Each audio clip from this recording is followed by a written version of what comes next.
gonna do? I'm the cops right now. Good. What are you gonna do? Don't lay a fucking finger at me ever What are you again. gonna do? This is a different kind of video. Yeah. It's not. I wrestled if we wouldn't even post this up because I don't want to be like one of these channels that's a bunch of BS drama and trying to get clicks for it. But I also think that like advocacy is super important. Also, everyone's okay. So yeah, that's the primary. Fine. And I also hope that everybody that watches this is, you know, obviously your audience is cyclists mostly, right? That's the problem. Well, it's not a problem. Yeah. I'm here to ask you guys to please share this with all your non-cyclist friends. So send them this link wherever you're watching this, wherever you found this, send it to them because it's important for them to hear this as well. When I do advocacy videos, there's a lot of comments of just like, that's why I ride gravel. It's like, well, that's not what I'm trying to do. And I'm obviously preaching to the choir. Anyway, we went for a bike ride today. There's a nice coffee shop in Encino that we like to ride to. I'm taking it easy. So skip the group ride. From now on, I'm never skipping the group ride again. That's my main lesson. So Emily and our friend Royce went to get coffee. The way to do that, if you get on Ventura Boulevard, that's a busy road, or there's like a bunch of little neighborhoods you can zigzag through parallel to Ventura, called like Wells Drive, Wells Ave. It kind of goes all the way through. And it's confusing, but neighborhood roads, quiet. Yeah, I'll get lost. Yeah. I end up doing a different exact route every time, but it gets it done, and that's sort of what the locals do if they don't want to be on Ventura Boulevard. So we're doing that on the way back. We're doing the Wells Wiggle, we call it. If you look at the map, it's wiggly. And we're going past, we're in Tarzana, there's this little narrow road called Nestle. And Nestle, it's super short. It's like maybe 100 meters. Like you're on there for 45 seconds. There's road humps. The speed limit is 15 miles an hour. And it's three of us. I think you and Royce were side by side, kind of. Yeah, you were in front of us. We were like doubled up, kind of talking. I was in front. I was dropping them. I could totally drop you guys if I wanted to. We were making you feel good about, doing a slow ride with us. So. Anyway, we'll get to the point. So suddenly, like a car comes up behind us and it's just hitting the horn hard. This is a road that, like, again, 15 mile an hour speed limit. It's about to widen, like right where we were, it widens up and it's easy to pass. And this is the part where, like, if you're in a rush, you don't get on this road. You take Ventura we or had the just 101. passed one of those little, like, slow down, drive like your kids live here signs. Yeah. And we were commenting on why they look like turtles. The road's too narrow. Like, if two cars go towards each other, it'd be a tricky pass. But it's just like such a short stretch that doesn't matter, and it's hard to imagine like an incident on this road.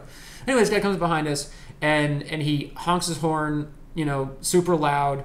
And we go single file immediately, and he shoots past, and he's already going double the speed limit.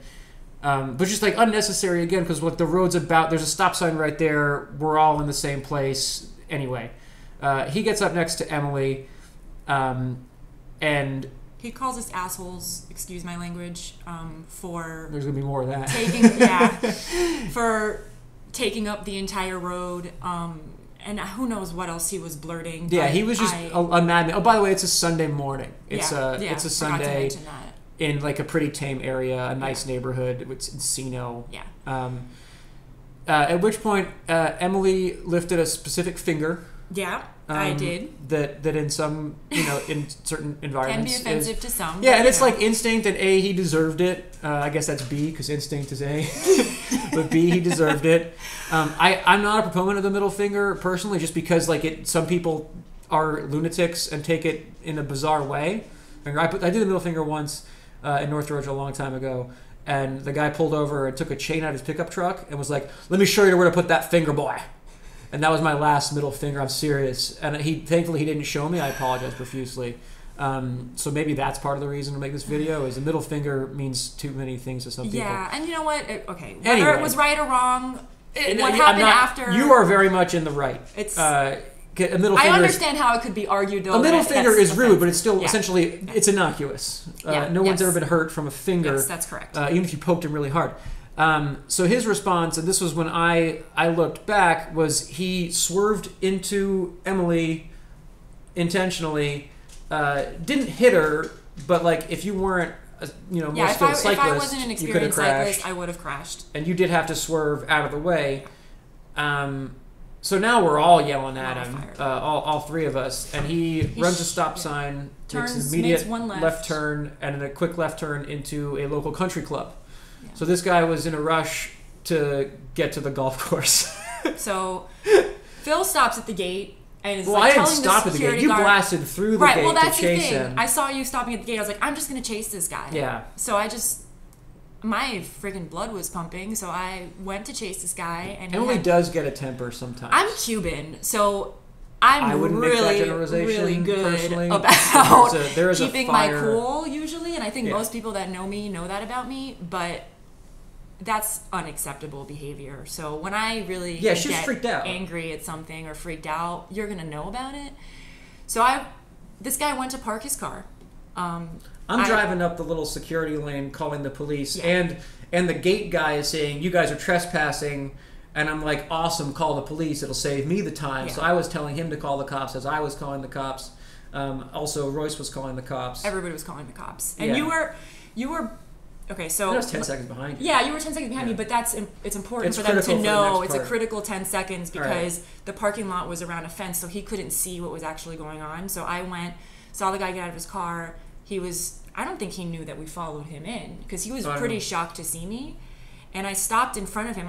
He was walking this way. He thought it's members only, we can't... Right, exactly. He thought security was going to just cut someone off and then drive into a private golf course and think that no one's going to chase you down. So he was walking from his car to the course or wherever, walking one direction, and I came perpendicular on my bike and stopped in front of him, put my bike down and was yelling at him, why did you try and kill me? Do you realize how scary that is? I'm terrified right now. And I was just almost in tears, and he took both his hands and shoved me, and he pushed me. That part was not caught on cellular camera. No, but the rest of it was. Call the cops right now. Good. What are you gonna do? Don't lay a fucking finger at me ever What are you gonna do? Listen. You're a piece of shit. What's wrong with you? You turned your car into her. That's a human being. You just pushed me. You fucking shoved me. Hold on a second. 1 second. Go ahead and tell me what you think the laws are. Let me calm down. Hang on. You're telling someone to calm down. You just turned into her in a Porsche. Let me just tell you something. Laid your fucking hands on me. And you touched me. Yes, he shoved me. Yeah. Listen to me. Listen to me. I did not lay a finger on him. I didn't react. I didn't know what to do. I was just still yelling and crazy. Have boundaries. My temper has boundaries. Yeah, good to know. The thing. Anytime I get into it with a car, I always think A, this person could be crazy. B, they're driving already a thing that could kill me if it chooses to. And then C, I don't know what letter we're at. A to D. D, they could have a gun. I don't know. Everyone could potentially be crazier than we are.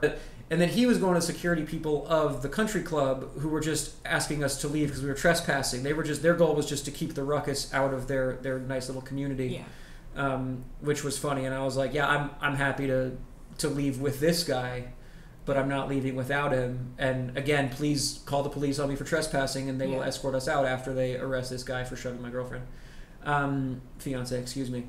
Technically the same. Which he apologized to you for having.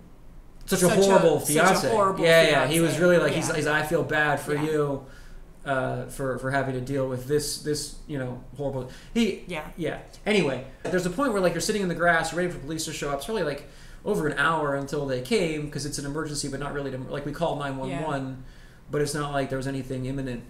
But they showed up, and I guess the thing is, we'll see where this goes. What's your next recourse? So I called Bike Legal and asked them what to do. I was hoping that it was...